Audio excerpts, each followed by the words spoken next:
Andito kami ngayon sa Medfruit Center Clinic para ipa-inject si Roseanne ng anti-rabies. Nakalmutan kasi siya ng pusa sa kanyang kanang paa. At kitang-kita ang takot sa kanyang mukha, halatang kinakabahan siya. At ang sabi, timbangin daw siya para malaman kung ilan ang kilo niya.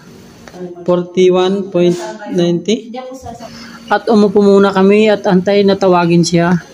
Ayan nga, tinawag na siya at todo assist naman si Gigi sa ate niya para tanggalin daw ang medyas para ipakita yung kalmot sa kanyang paa.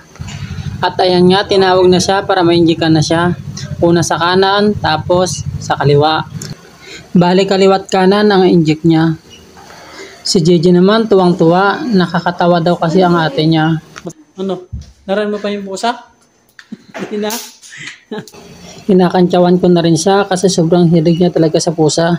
At ayan nga, patapos na. Nagpipill up na lang si mama niya. Libre po kasi dito basta may PhilHealth ka. May deposit na 1K pero refundable siya. At ayan nga, tapos na ang unang inject niya. May pangalawa at pangatlo pa. At kung natapos niyo po hanggang dulo, pahingi po ako ng like, follow, and share. Salamat po.